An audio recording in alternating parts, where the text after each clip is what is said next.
Thank you very much, Sherry. I'm really glad to be part of this. I'm seeing already some familiar faces from Greece and all over the world. Hi, Elena. So I'm glad to start with this. And yes, it's very important, as Sherry said, I'm not here to teach you. I'm here to exchange knowledge, which is the basic thing of our mindset as we're talking. So Sherry has just shared a link to the chat, the poll everywhere one. So it's already open. You can go there and mark your spot in the world because it's going to be the first thing that I'm going to ask you, but you can start doing it from now. So having said this, I'm moving on to sharing my screen.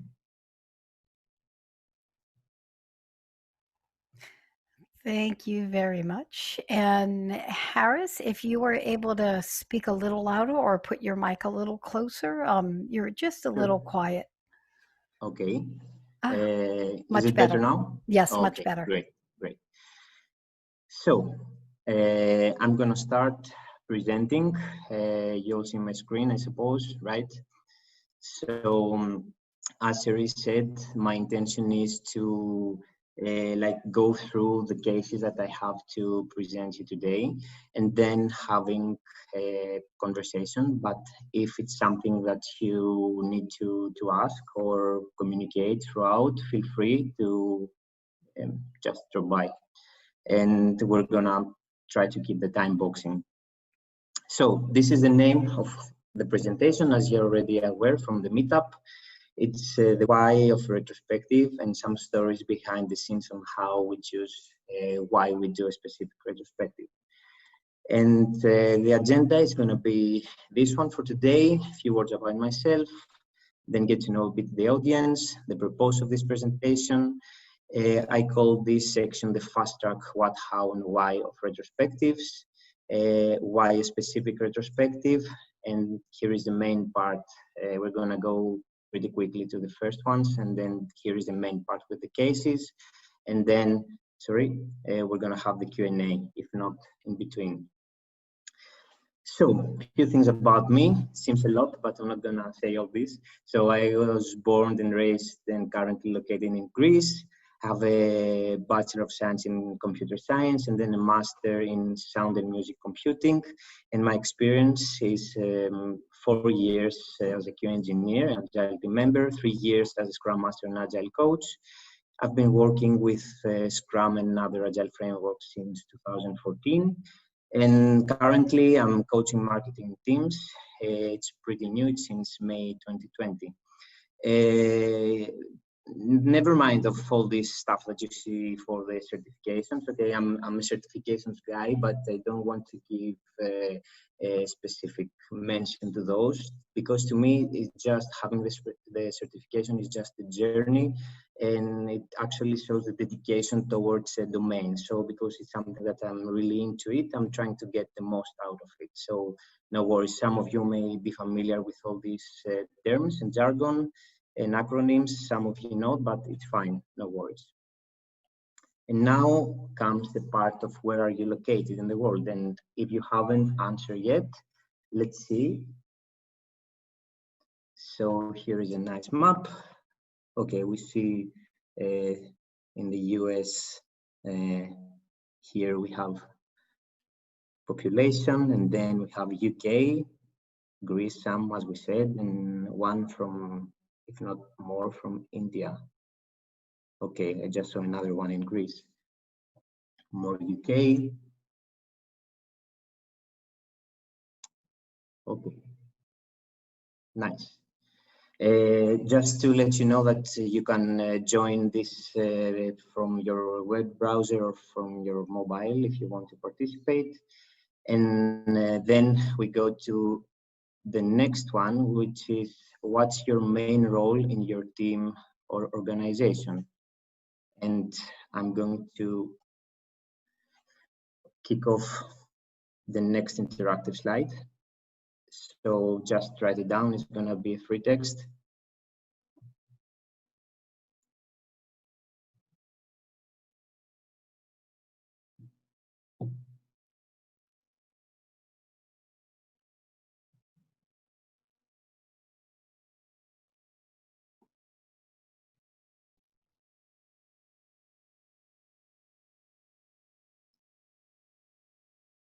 So it's a word cloud. So the more answers we get in a specific craft, the bigger the word.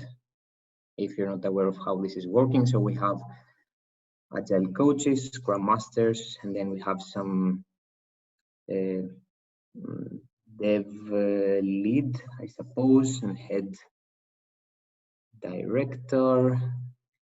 It's a bit strange the way that it's presented, but afterwards I can deduct the answers. Operations, delivery, product lead, but we're mainly under the Agile coaching and Scrum Master and some of product owner, I suppose, here. Okay, I'm gonna give just a few more seconds.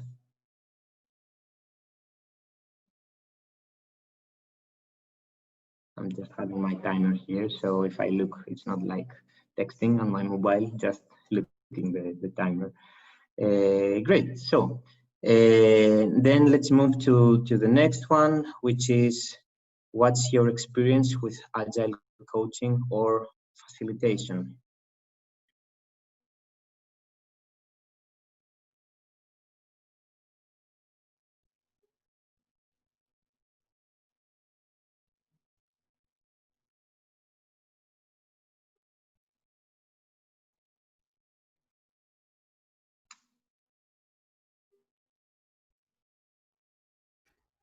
Wow, that's a lot of experience. Yeah, true. Okay, so it's stabilized. So I guess we have not, no, we have some answers now. And I give it just a few seconds more.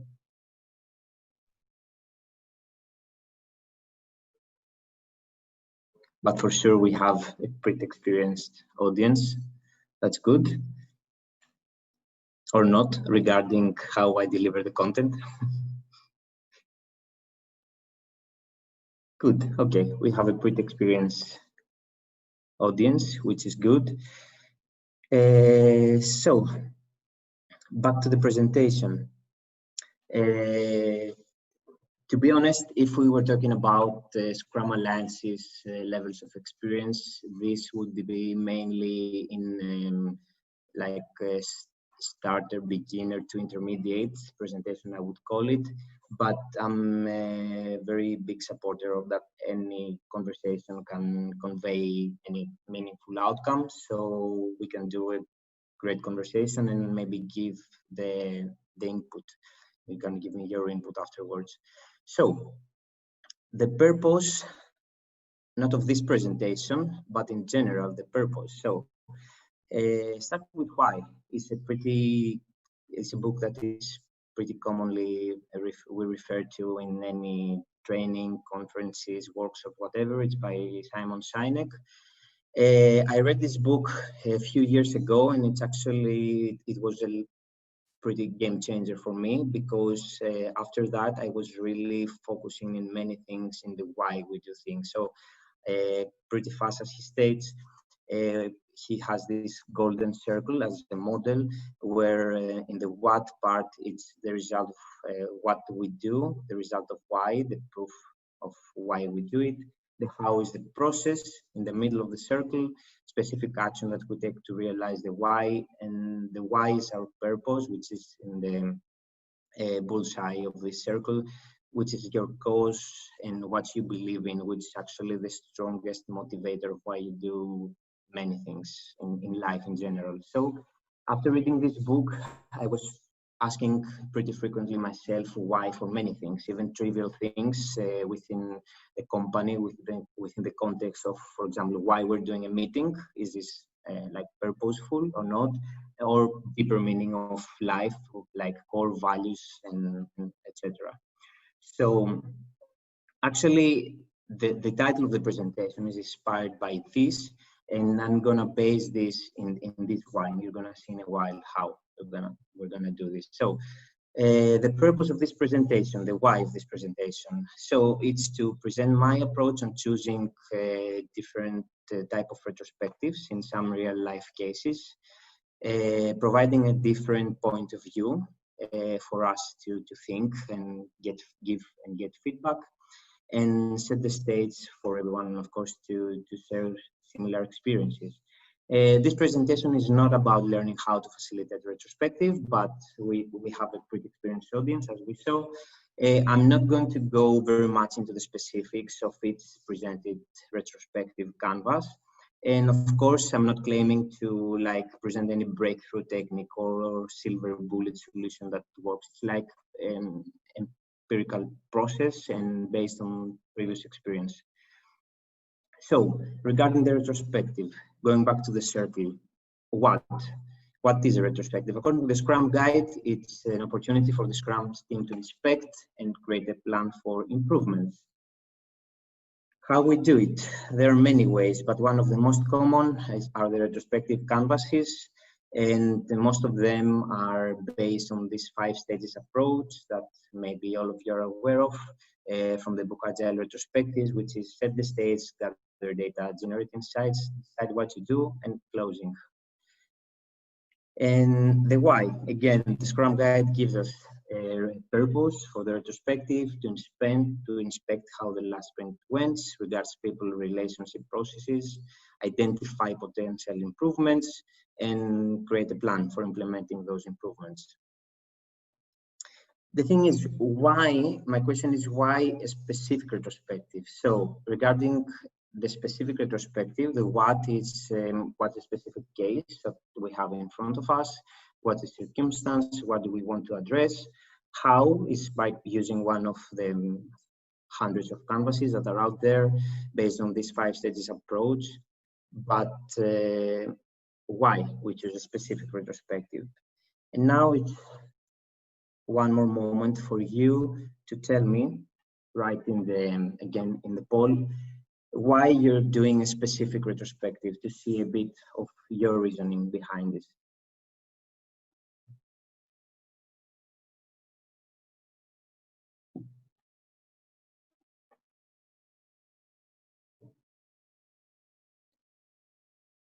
I'm gonna give 2 minutes and then let's see how it goes.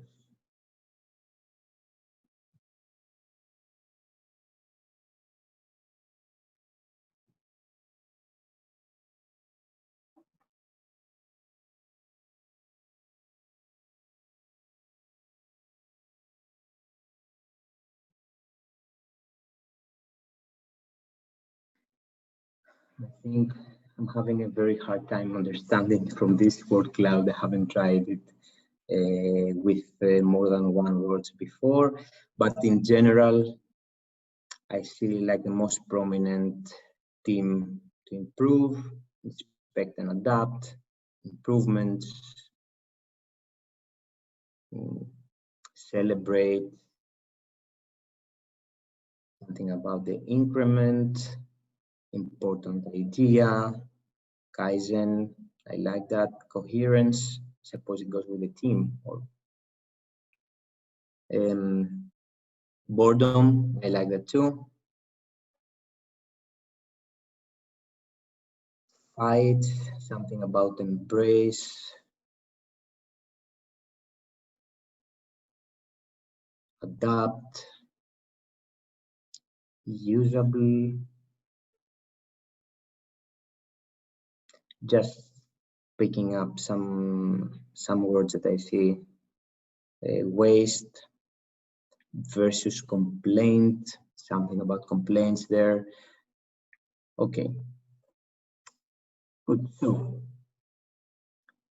I'm continuing with moving on with some of my whys, apart from the one that the Scrum Guide says. So when I do retrospective, I want it to be fun, interesting, different maybe, not dull, boring, or just another meeting that we do with the team.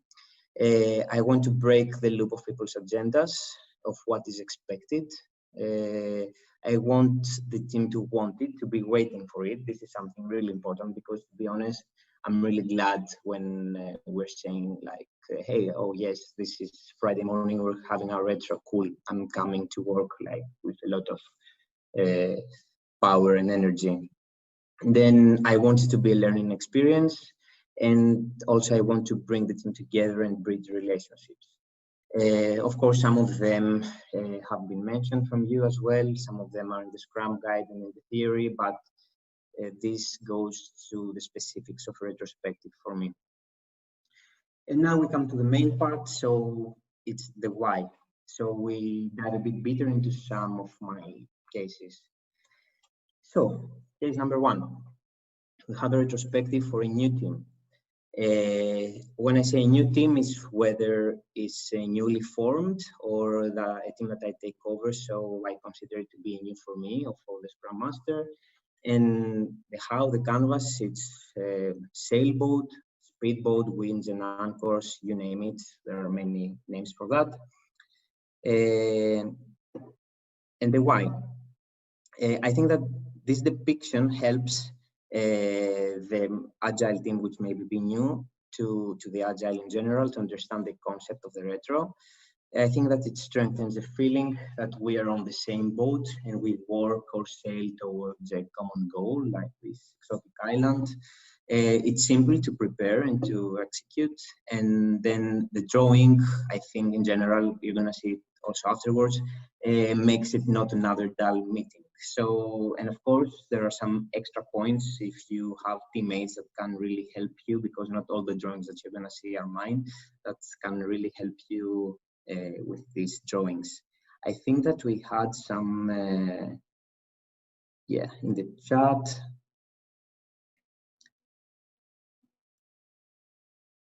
Yes, so the question is if I try to hit all the whys in every meeting, or emphasis on main why. Can you please elaborate a bit, Wasim? Hi, Harris. Yeah, Hi. I think I was just trying to understand, like, you listed 5, 6 whys, and I was wondering, do you pick one main why in your head for that session and saying, I really need to, like maybe everyone's feeling quite down, so you want to maybe, pick one to focus on that, or like, or there's a very big issue that you want to like, get everyone to be reflecting on that. So you pick one of those as your main theme for the thing, or you're trying to like always at the end kind of say, have I ticked all the boxes? No, the initial idea is that I said like some of my whys for this specific one, but then in a more analytical way, they're depicted in the cases. So there's no correlation. So case one goes with this why, case two with this. Maybe they're touching different of the whys that you saw, and they're more analytical, of course. So many of them are going to be touched, but if you want to make a specific question on if you liked something from the initial whys or you have a question, feel free to make it as we move forward. Was that clear? Yeah, thanks. Yeah. Okay. Another question, do you capture these notes for next retro to ensure the points, actions are discussed? You mean the notes of the retro or the notes of the whys that we are presenting? Rajika. Hi, Harris. Hi. Yeah, so what I mean is like these note posters that you do on the canvas, do you then capture it somewhere so that when you come to the next retro, because I think quite often what happens in meetings is you discuss a lot of things, you agree a lot of things, what you're going to do, but it's then forgotten after that meeting. So how do you ensure whatever you've captured on this really lovely colorful board doesn't then get forgotten and is actually implemented during your sprint, and then sort of also track it to say, did we actually do that? And if we did that, have we done it well? Do we need to continue doing it? Do we need to stop doing it? So, to kind of make sure you're refining even on what you've agreed. Okay, so this is mainly a retrospective question. I've tried different things with different teams, like tracking notes of all the little post-its that you see here. But after all, especially if you're dealing with more than one team, it's kind of impossible to keep tracking. And then you give it to the team, maybe to maintain a Confluence or whatever page to have it. And then you see sometimes that teams are pretty structured and they want it, or other teams are not doing it. The main thing is to keep tracking of the action items that you're taking in order to improve, and treat those action items as tasks in order to move forward and to see the team improving. So this is my main focus. And because this is mostly retrospective and facilitating question, I didn't include the actions here because I'm supposing that we have, so maybe in some of the next slides you're gonna see some action items, but I always keep tracking of the action items that we take. And this is my main focus in terms of like tracking down, of course. Was that clear? Yep, thank you. Great. So moving on to the next one. So the next case is a retro for a team with a new Scrum Master. So let's say that we have an existing team with an existing sprint length and Scrum events into place that have already gone through some iterations. I tackled this as a weather report canvas, as you see here. And the why is that Scrum Master can have the feeling of the team's mood, the team's point of view and arguments of what is going on regarding the team, feelings of the team about the previous iterations and the next iteration. This can be extended a bit to a few iterations in the past in order to get some more historical data, and of course to grasp the feeling of the future. So it's proven that this is helping me to get the mood and the point of view and the standpoint of the team regarding their iterations and the processes that they have into place. I'm not sure. Yeah, it's gonna pop up if we have another question. So these were pretty simple. As we move on, it's gonna be a bit more, let's say, deep maybe. Another case is a successful sprint after consecutive failures. I don't know if it has happened to you, but to me it has happened a lot of times. I don't know if it was a team's issue or my issue, but the team couldn't meet their sprint goal for consecutive iterations, but finally achieved it. So how I tackled that? I tackled that like in a reverse way, like the destroy the sprint or negative thinking technique, but it's part of design thinking. Obviously, I could do something like a celebration or stuff, but I chose to do this because I think it's written in theory also that negative thinking in problem solving is a very powerful tool itself. The team can use all the experience that they have from the previous failures to become creative. After that, another reason is that I didn't want the team to settle on the success because they said, okay, now we have it. Yeah, let's go. No, it's not a settling. So I want you to fail it. It's a plot twist, of course. It's unexpected because the team would expect maybe a celebration, but I called them to fail the sprint again in any way. The team is trained on how to overpass the disasters because here in the first list, you're gonna see how I put them to make the sprint fail. Okay, it was a successful sprint, but how would you make it fail?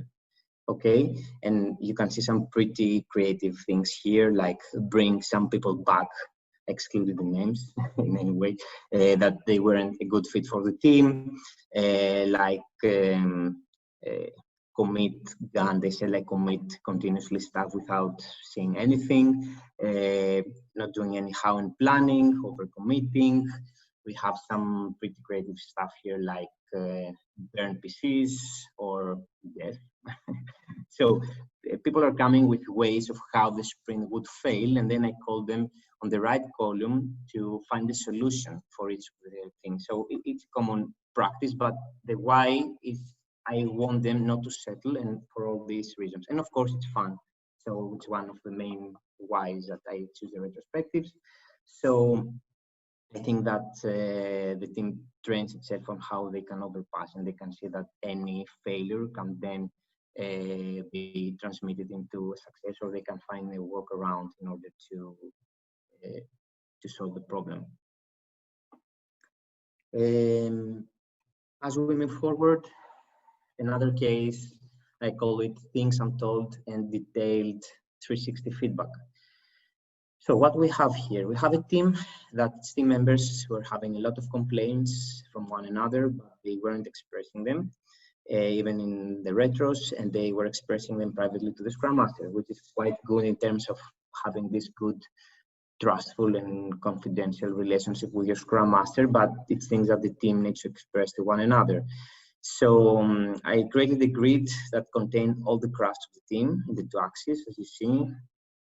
It was a cross-functional team, so that anyone could give feedback to anyone else, and of course to themselves. So for example, the QA should give feedback to the QA. So, okay. And why I did this? So of course, feedback was both here. It's what we did well, what the team did well, and then what the team wants to improve. So both positive and negative. So I needed to find a safe platform for everyone to speak their thoughts and express their complaints. I wanted to be detailed, but not in a personal way. I didn't want to become a fight like, oh, for example, George did it or John did it, and no, I wanted to be kind of safe, to keep a balance. As I said, both positive and negative feedback, just to keep the balance. Self-retrospection is included for every craft, and everyone is participating, no exceptions to the roles, no exceptions for the introverts, everything is written. And I'm saying no exceptions to the roles because in this specific case, there have been some complaints for me as a Scrum Master, for the PO. Maybe the team wanted us to be more focused. And we weren't, so we were there to hear also these complaints. So I saw that there is a message, but yeah. So how did the retrospective change with being full-time remote team? Yes, the full-time remote teams, it's something that I didn't include here because it's been the last, let's say, 5 months now. But the thing is that I try to replicate things like this, and maybe to do regarding, of course, based on the team's experience and maturity, maybe to do some more like training focused, or as I said, like in my whys, to become more aware, let's say, to reflect on the Scrum values and how we're going, how we're doing based on the Scrum values, since we're remotely and we're individuals, so we interact over tools and these kind of things. And of course, I'm trying to replicate this. The tools here come into place with Miro or Mural or whatever. So I'm replicating canvases over there. Another question, how did you create the psychological safety for people to provide this 360 feedback? They were previously, well, to be honest, they weren't comfortable only with complaints. They weren't sharing also the goods, because they were, the good is something that they would expect. So if I commit something and it's not breaking at all, okay, it's fine. But there are these trivial things that maybe it's a hard commit, but no one is telling you, hey, you did great there. So things untold in general. Psychological safety. I was pretty active as a facilitator in terms of trying to maintain the balance. So if we were going through like personal attacks, if there were any, I was trying to say, okay, let's not doing it personal. Let's see how we're gonna make it as a case to improve as a team. So it's not about George, the Android developer, for example. It's about how we can improve the interaction with the craft. So I was trying to not make it personal in order to provide this psychological safety. Any more question on the questions? Another one, is there any online resourcing pointing to various retro techniques we may use in different contexts? I don't have in mind specific resource based on the context. If you search like, so the thing is that having the what into place, like what I want to achieve for this specific team in this specific time, I'm searching for it. So how to provide psychological safety in the retrospective, for example. And then I'm just Googling and I'm finding different techniques on blogs. And maybe there are people that are saying, okay, you can use this technique as an icebreaker, especially if the team goes through hard times and stuff. So there is not a resource that aggregates all this stuff, but I'm searching here and there for a different case. And maybe in some cases I come up with something of my own. So for example, I don't remember having seen somewhere this grid that I show you. Maybe there is, maybe, but you know, there are so many things that we read and we do that I'm not aware of it. But you know, with experience, you try to mix things up and come up with something tailor-made to your needs. Okay, and moving on to the next case.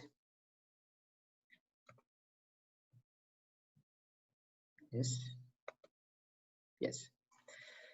So, special purpose, tailor-made retrospective. So here we had an organization's need to define and to align on specific release process. And there was no CI/CD still in place. So we need to come up with something. And what I did, I wanted to make a focused retrospective on this release process or release train, as it said.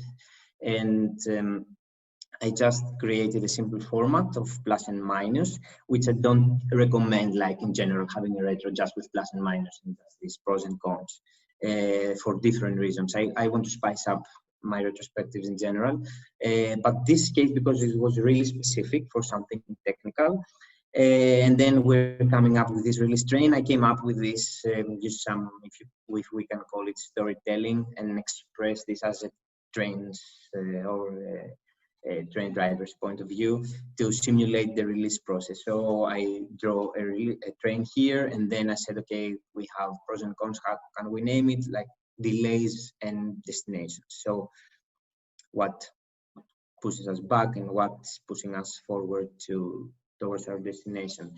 The why behind of this, it's tailor-made, the specific purpose, as I said, incorporated this solution, incorporated problem and solution incorporated into the retrospective. So it's focused on the problem that we need to solve.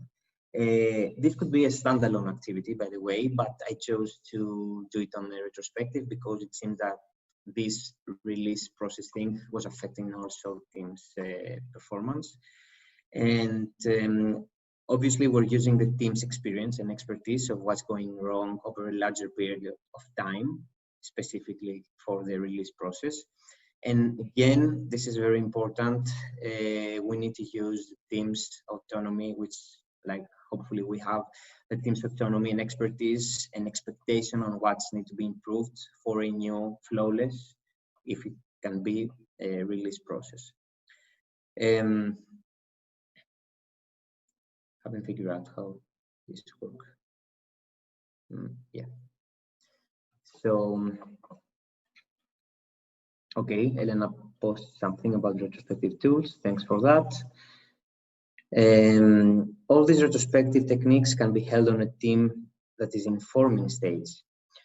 I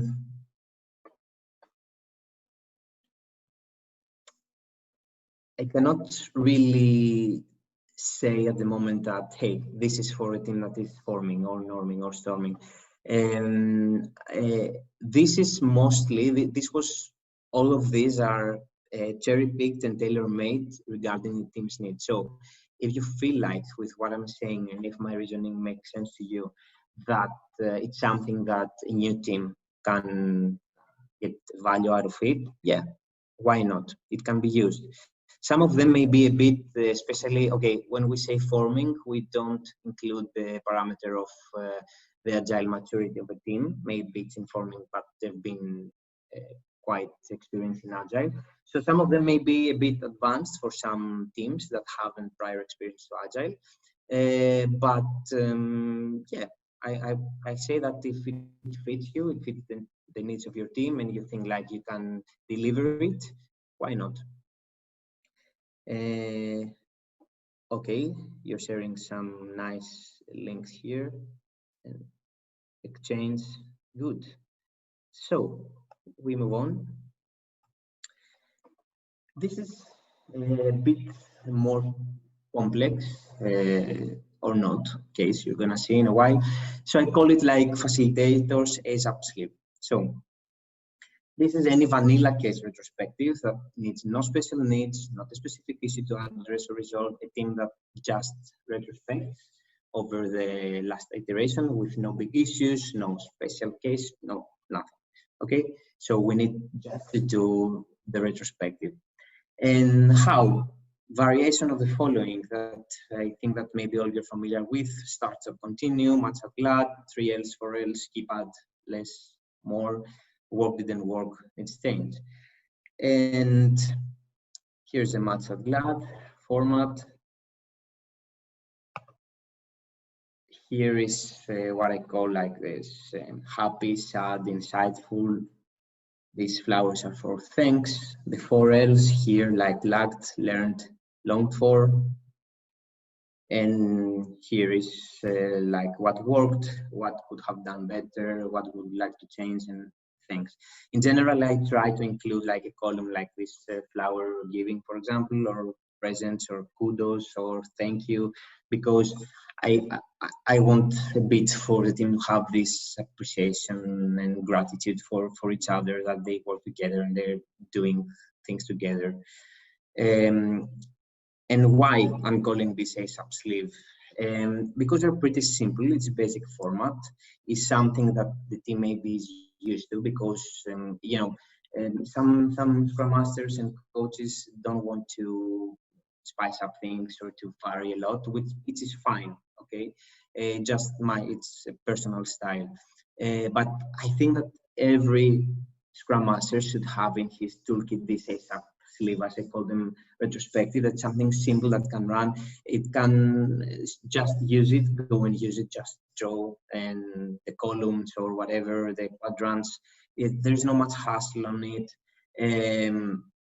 And of course, we're all human. I found many times myself like being tired from another meeting, from a full agenda, or from conflicts that the teammate has, and I cannot address, or I cannot really think with clarity what I want to do. So I just go with the normal stuff, the easy stuff. And it's convenient. It conveys all the needed information to do the work, to address some issues, take your action items, and even the last minute. So I was, for example, I mean, it has happened many times to have a retrospective at 3, and then something comes up and says, okay, at 3 we have an all hands meeting, or we have something that cannot be postponed. Let's move it and do it now. And I'm not prepared, for example. I say, okay, let's go. Let's do it. So this comes also with experience, but having been prepared with going with something easy, I think it also helps. Let me check. Why it's not appearing? Okay.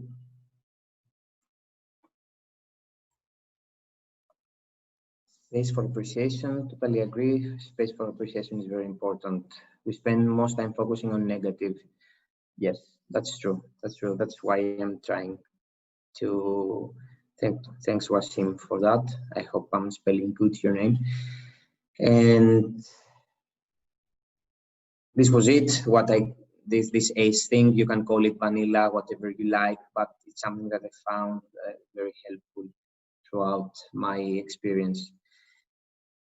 A question from Nawaz: how to promote and engage dev team so they own it and come forward and suggest how do they like to conduct retros, even suggest facilitation technique, rather retro technique coming from Scrum Master all the time. Yes, that's a good thing, because in general, what Scrum Guide says is just the team needs to have the retrospective and needs to have a facilitator. It doesn't dictate that the Scrum Master should always be a facilitator. And this is a quite good thing, because especially for the teams that are together for a long time, based on their on the product or on the company, on the organization needs that they are. I think that it's something that maybe, you know, you're building this relationship of facilitation. You give your own style in it, and it's something that the team can expect from you. I mean, you cannot change for a year or 2 years everything to spice up your retro. Maybe it's gonna end up being a bit dull. And of course, maybe there are other reasons, like you need also, you want and you need to participate and say your opinion. So you may come up with saying, okay guys, do you like the retros? Does anyone feel like being a facilitator, having the next one? And then you can also participate as a participant, as a member of the team, and you can also express your opinion with something really powerful. But this is a way to say it. And then in general, I try to refer to the theory and the fundamentals. So this is my trick, let's say. So say, okay guys, Scrum Guide, what I told you in the beginning, Scrum Guide says that the retro needs a facilitator. Doesn't have to be the Scrum Master. Now we've done together like 6 and I don't know how many retrospectives, but then someone else can do it. Do you want to do it? And then you can see that there are people that are kind of holding themselves back into like proposing themselves for being facilitator. It has happened a lot of the times. So then little by little, if you start with someone, then you can see more people getting on board to facilitate. Okay, so moving on to the next. So I love this one. A retro based on a current or special situation that is going on in the team, in the country, in the world, whatever. So when circumstances allow it for a creative retrospective, I'm full on and I'm taking advantage of events like Christmas period, for example, St. Valentine's, Eurovision Song Contest. I don't know if you're aware in the US about it, but in Europe, for some people, it's a pretty big thing. Oscar awards, in order to create a special and different retro. So how to use it as an icebreaker or like create a specific canvas for that. For example, here is a retrospective inspired by Oscar awards. So to describe the sprint as a movie, and of course the reasoning behind why you choose this specific movie. More examples here, like Christmas. We draw a Christmas tree and we said, okay, we need to like put on all the toys and stuff based on how good or bad are the things. So different colors mean different things, from totally negative to awesome and stuff. So the team is coming up with this, and it's kind of bringing on Christmas mood.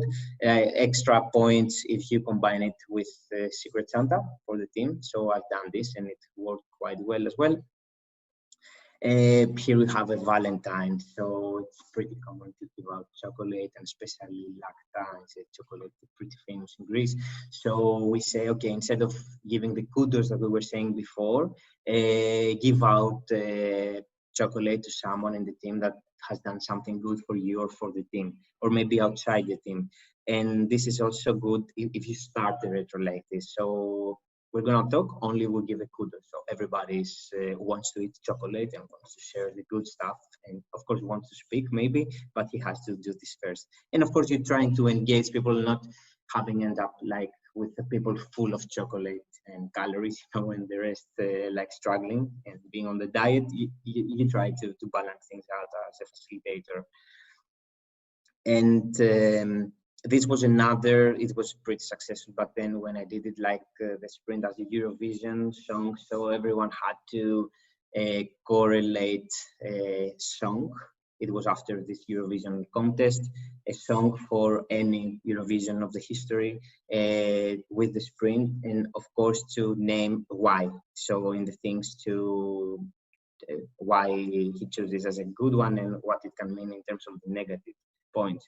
And bonus points here if you have like a speaker, and you can also put the songs playing into the background because it's great.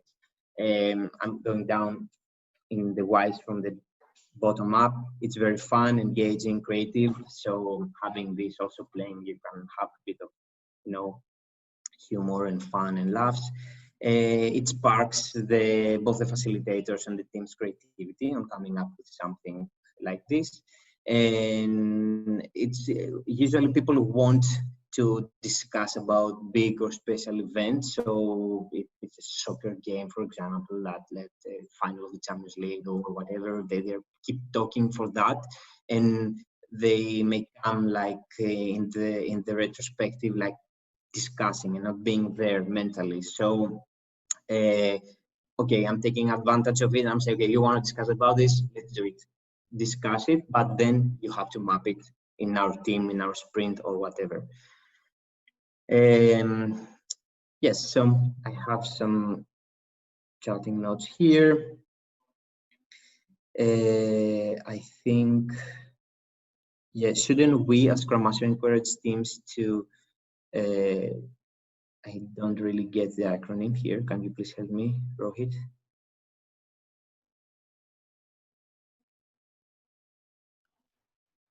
Anytime. Inspect and adapt. Inspect and adapt. Yeah, sure. So shouldn't we as Scrum Master encourage teams to inspect and adapt anytime there is a need, rather than every 2-3 weeks in a retro? Team can self-organize to say what we need to inspect and adapt anytime they feel like. Sure. I mean, in any case, you inspect and adapt in the daily, you inspect and adapt on the sprint goal, in the backlog, in the planning, you inspect and adapt on the backlog and towards the sprint goal. You have to infuse this idea to the team that you do it every single moment. But in the retro, being specifically a dedicated meeting for inspecting and adapting, you can play with some things like that and make it a bit more cheerful, more playful, gamified a bit maybe. One of my team just did Super Mario. Yes, nice. Of course, with the gamers, you can do many stuff. Then I'm seeing like soccer championship, for sure. Assuming for distributed remote team, we have to be mindful of different people's culture backgrounds when thinking of a retro based on current special. Of course. So these retros, I mean, of course, you have to be mindful, not insulting anyone or for all these things. I wouldn't run like, I don't know, kill the cow in a vegan team, retro thing, or if I knew that in the team there was a vegan, or create a pizza with whatever. So, you know, you have to be mindful, of course, and you need to be careful what events you choose. And this is no matter if it's distributed, remote team, or collocated, you have to be mindful. Otherwise, run risk of excluding some participants. It's for example, have no interest or knowledge of Eurovision. Yes, this is a concern that it's quite real, because you see there that there are some people that have no interest at all, but then you see like the rest of the team being fired up with discussing this thing. You have to find your way out as a facilitator, and you have to encourage those people to participate. Like, okay, for you, you can Google it. Go to the Wikipedia. I'm sure that you have heard at least one Eurovision song in your life. It's very trashy. You have danced to it in some occasion. Just yeah, we can wait for you. The rest of the teams are already starting sharing songs, and maybe they have 2 or 3. They cannot find which is the one that best fits the situation. But you can come up with stuff to make it inclusive for everyone in the team.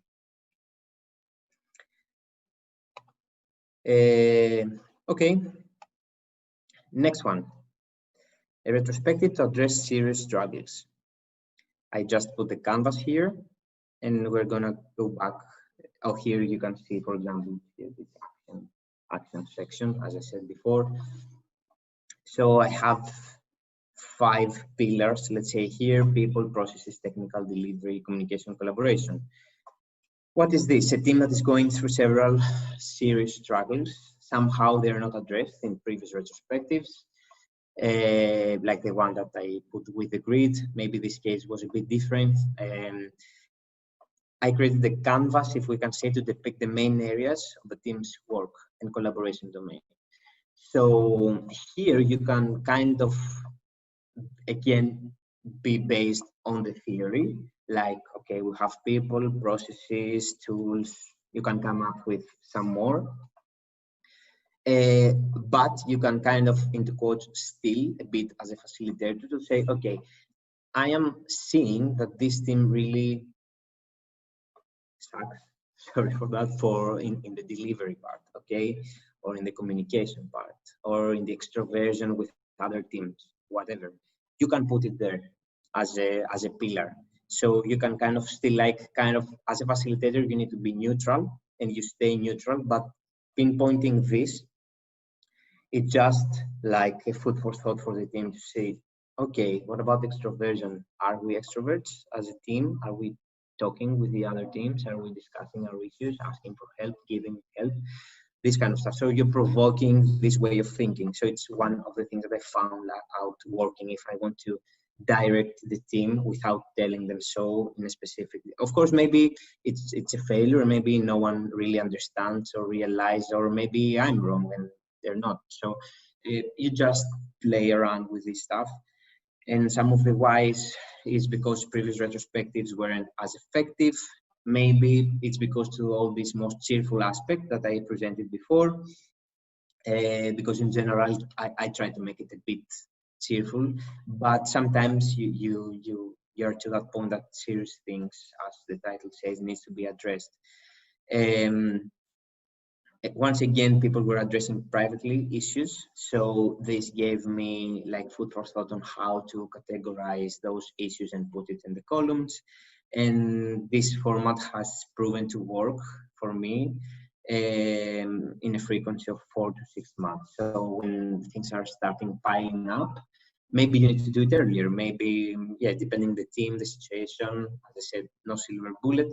So yeah, you can come back to it over a special frequency to, since I saw that this is working with a specific team, I said, okay, I will have this as a cornerstone, and if I want to make things serious, I will go back to it. Another case, so the teams wants to skip the retrospective.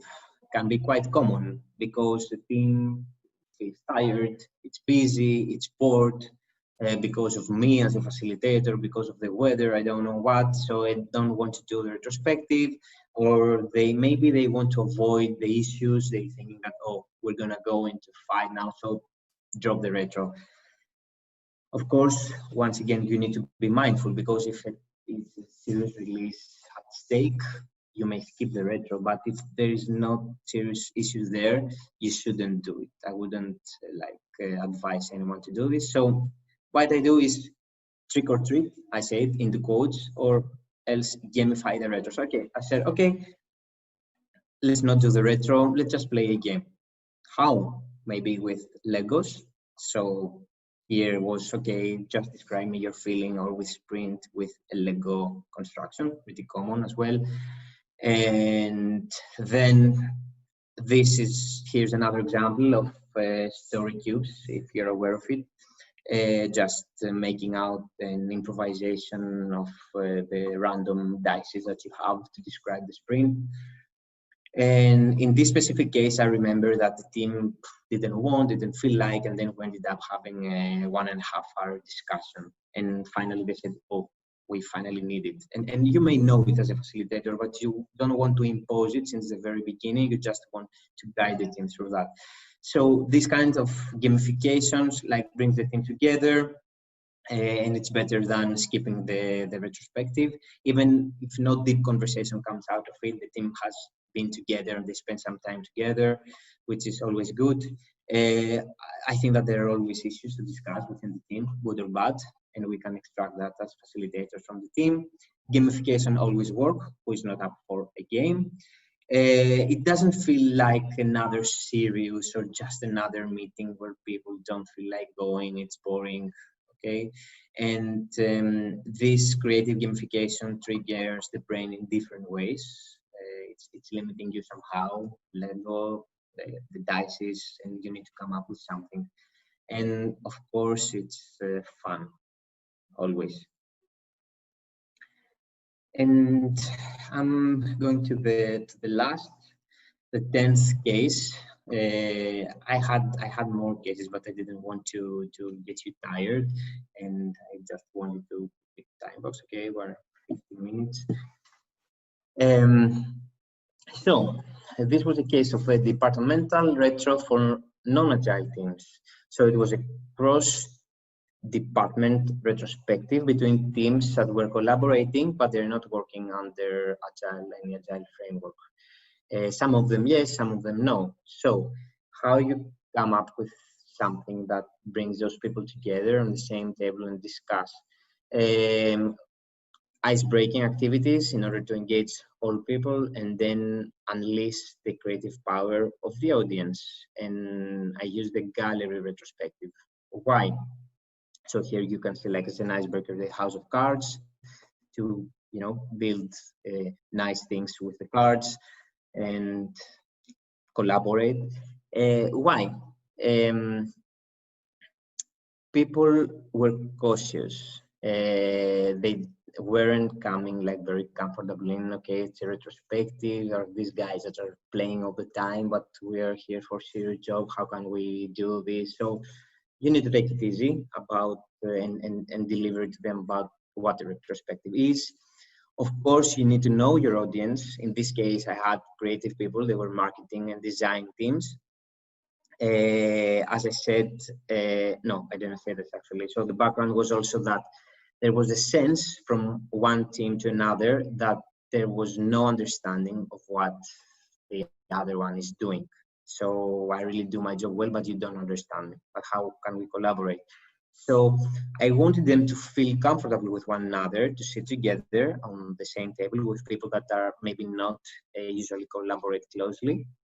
And of course, I wanted to give them space to express themselves, express what they're doing, what are their struggles, and get understood by the other people. So I went with this, and then the teams had actually here, maybe it's the only case that I'm going a bit into the how of this canvas. So I had like 4 or 5 teams drawing posters of what they're doing. They were creative guys, so I was sure that they will come up with something creative. So they came up with things like this, which is simpler, like a graph of what they're doing, okay?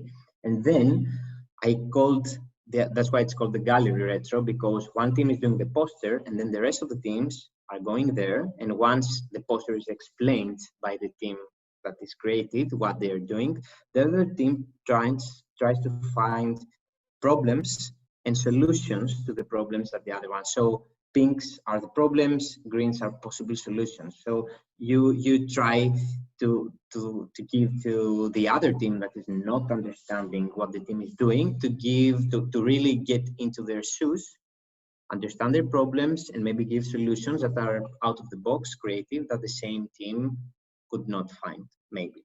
And some more creative posters, as I promised, of course. These were designers, and we had this empty one, and then it went in with this. Yes, so basically that was it. But of course, all would be nothing without feedback. And of course, here is the point that I need your first feedback about a more thorough and form which is gonna send out to you. And I just want to just click on the face here, go to the poll to just give me a first sense of how you felt about this presentation. And I'm saying here that all would be nothing without feedback, because okay, it's not to showcase that I'm a super facilitator and Scrum Master here, that you see all the retro stuff or the retro votes to the happiest face. But like taking feedback and seeing that people are liking the retro, you go forward and you say, okay, maybe I followed like my gut and it was good, or maybe I followed this strategy and it was good. There's a caveat here that maybe people don't want to insult you because you put in some effort, and maybe they don't want to say this retro sucked, and maybe this leads into the need of some more serious retros further down the road. But it's all in expect and adapt process. So yeah, we're learning. We're all learning when we do this kind of stuff. Now, questions. If you have more questions on what I've shared to you. I actually would like to make a comment on that very last one. And on your poll, what I really love about this one is usually you see like just the three colors, the red, yellow, and green. And I love the gradient part where, it's green, there's dark green, there's a little bit lighter green, and same thing as you go along, because I don't know, it just gives a different ability. Sometimes you're like, I don't know, I'm somewhere in the middle. So it helps you to be able to go higher than yellow, but not all the way to the yes, it was fabulous. So I really like that. Thank you. Anybody else? Y'all have comments, thoughts, other contributions you want to make to any of the ideas presented?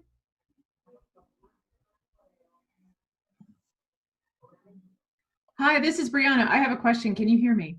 Yes. I actually have 4 questions, but I'm only going to start with one. So if nobody chimes in, I have a whole bunch. So Harris, thank you so much for your time. It was an honor to be here, and I'm very glad you were willing to share your thoughts. I guess my most pressing question is, do you ever find teams are facing retrospective exhaustion? For example, I have a team, like we handle retrospective constantly. We're very good as a team communicating with each other.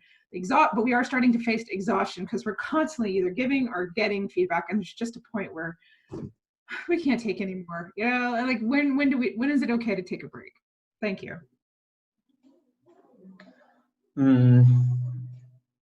If you feel like as a facilitator you're exhausted and you cannot go into the next session, not either with a ASAP sleeve format, then it's a warning for you as a person that maybe you reach your limit.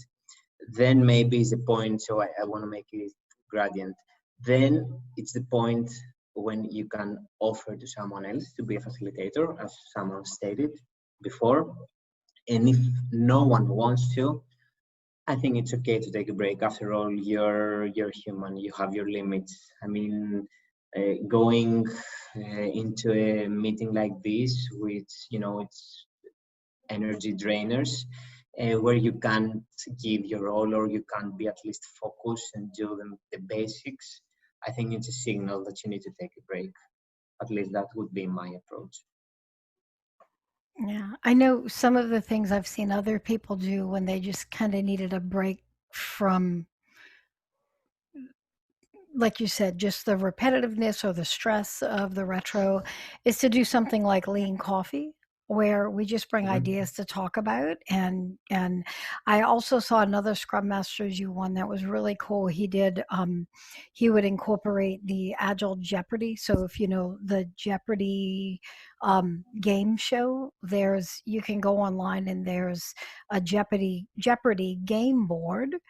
And they just did some of the just more question and answer, kind of like the gamification that Harris had already presented. And so it helped them to have the conversations they needed to have. And some of those conversations are, why do we feel exhaustion over retrospectives? Maybe we're trying to do too much. Maybe we're talking about the wrong things, but how could we actually do this differently? I guess my rebuttal to that is the team I'm working with, we're all very good at giving feedback. And it's not so much the style of how we get it. I think it's just, we've gotten to the point where we're not shy about talking to each other anymore. It doesn't matter if it's because we do retrospectives consistently, we do one-on-ones consistently, we work with other teams consistently, but there's a point where you're getting so much information, and it's either the same repetitive information, it's not a lot of new information, or in the COVID-19 period that we're in, I think we're also meeting out. So we're tired of talking to each other. There's just a point where maybe we want to work together, but we're starting to see, like, we're very good at listening to each other. There's a lot of problems we can handle, and there's a lot of problems we can't. But, you know, we're just sort of tired of talking about, you know, issues that we've identified and we are working towards, but maybe we can't resolve. Once again, as Siri said, like, feedback about the feedback, or retro about the retro, like this meta feedback or meta retro thing. I would also try to gamify it. So something that is coming into my mind now is, for example, okay, you want to give feedback, but you're pretty tired. Restrict the vocabulary that you use. So say, for example, okay, I'm gonna give you feedback, but without using the word feedback, or without using the word agile or scrum or whatever. So you kind of gamify it into the people's brains, and then they start seeing it like, you know, reframing the whole thing about feedback. Or you could say like, okay, let's try not to give any feedback for the next 2 sprints, and we're gonna have a jar or something that we're gonna put coins. Every time that we want to give feedback, we won't give it, and we're gonna put there a coin or a, I don't know, like chewing gum or whatever. And then you kind of see how much feedback is piled up there, and you know, like stuff like this. So I would try to simulate the situation in my mind that you were saying, and I would try something like this. Once again, try to gamify, to break the loop, break this routine, the bad routine, and try to make people think outside the box. Hi, Aris. Thanks for the enlightenment session. I have a question. As we Scrum Masters try to, I mean, the whole purpose is to make the team deliver consistently some value and make them or enable them become self-organized, right? In my view, or in my perspective, I would say, I see that Scrum Master can make himself obsolete in most of the events, except the sprint retrospective, where a neutral stand is required to see a third eye perspective, I would say. What are your thoughts and experience, like in terms of sprint retrospective?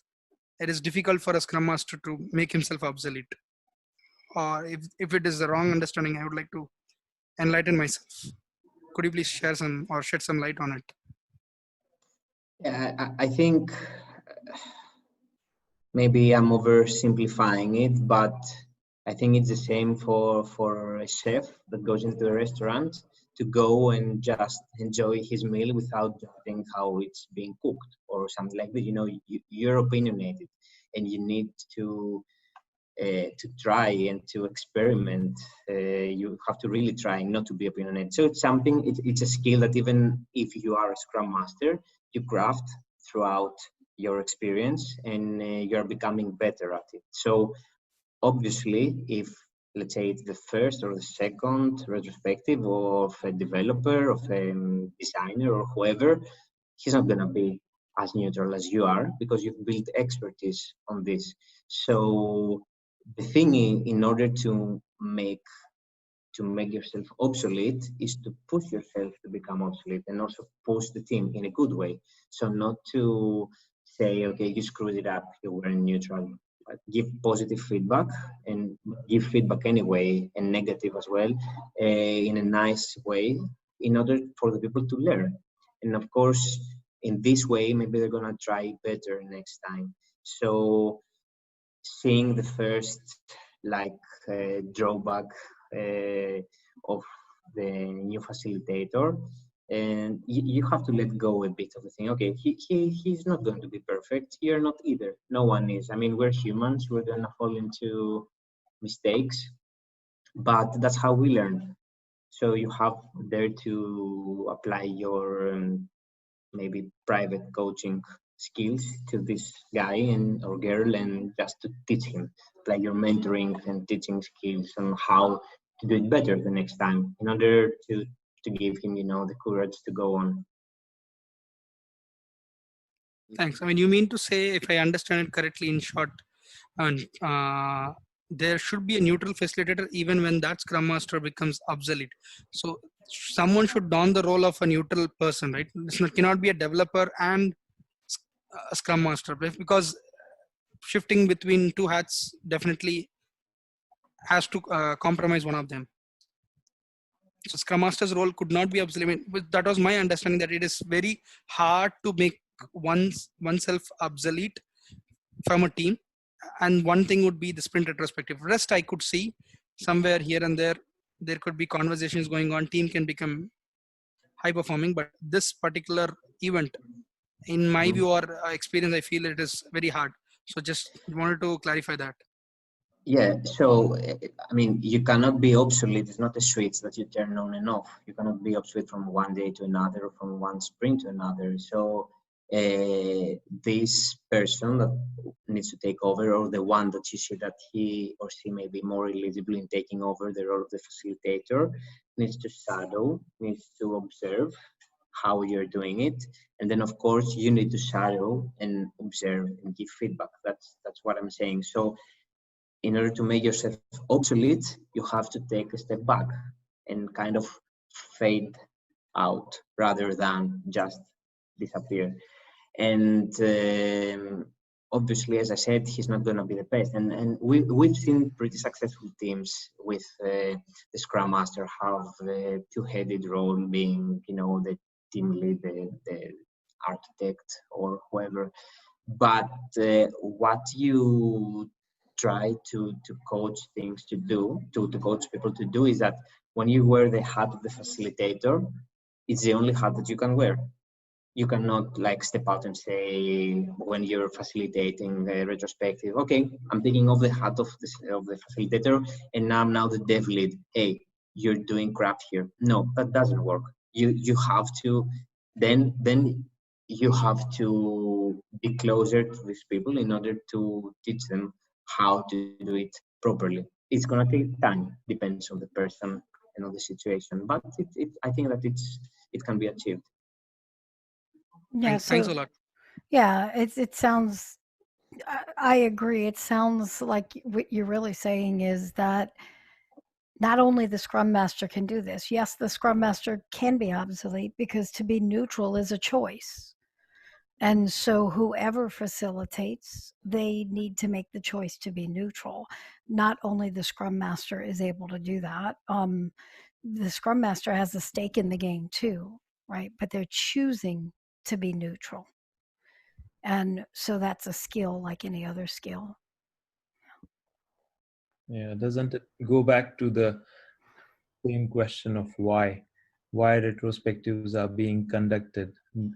If the purpose of the team is to get the self-improvement out of that session, then they will pretty well realize the purpose of having an impartial facilitator, or one of them standing and just capturing the actions.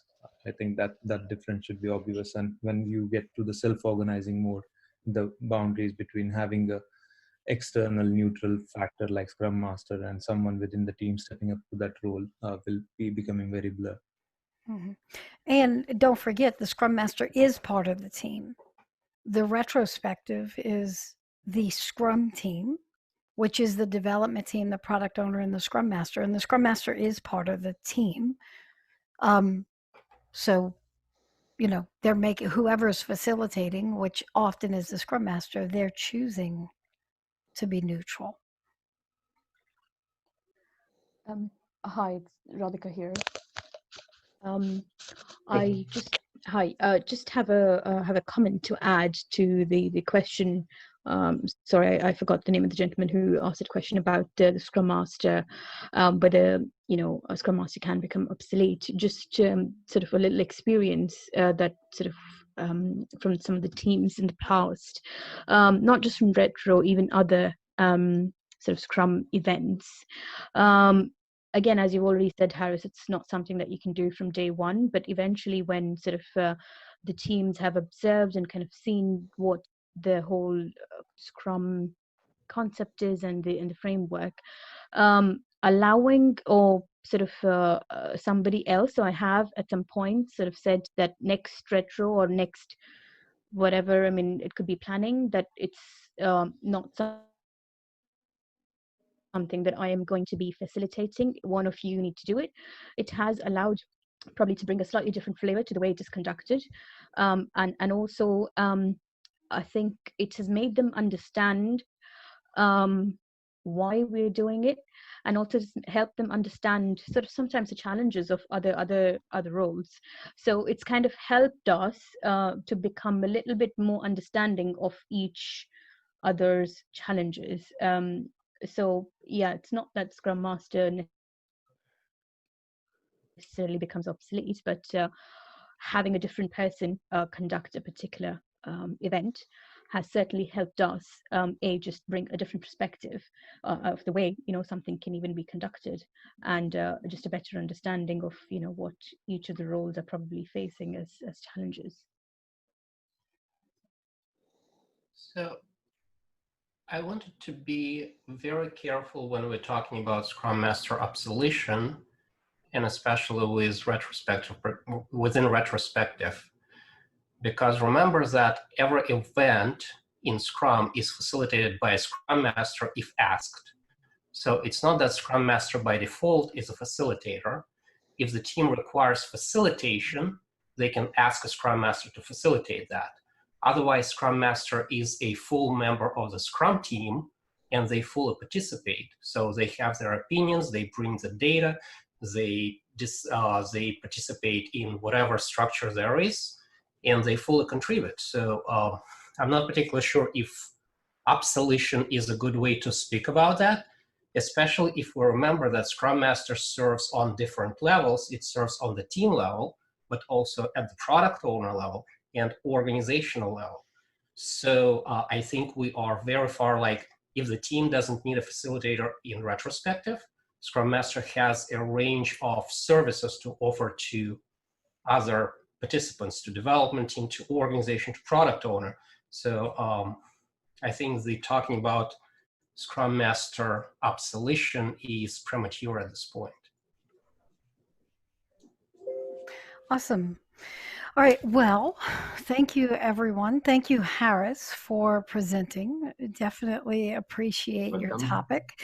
And just a really quick reminder here. Some of you are new and some of you have been here before in the session, but this is presented by Tandem Coaching Academy. And one of the things that we want to offer you is, as a member of this meetup, if you have not already taken your advanced CSM or CSP Scrum Master course and you would like to join ours, we offer you a discount of 25% off. And this is the discount code you can use when you check out, and that can be used on either one of those courses. And our courses are self-paced online, so you do the work online, you do a lot of the practice with your own teams, you submit assignments, and then we have weekly live mentoring groups that you can participate in, and I lead those groups, and so that we can just come together and learn together as a community while you're getting your education. So if you have not done those yet, you are invited to join us, and welcome to use this discount code as a part of the meetup.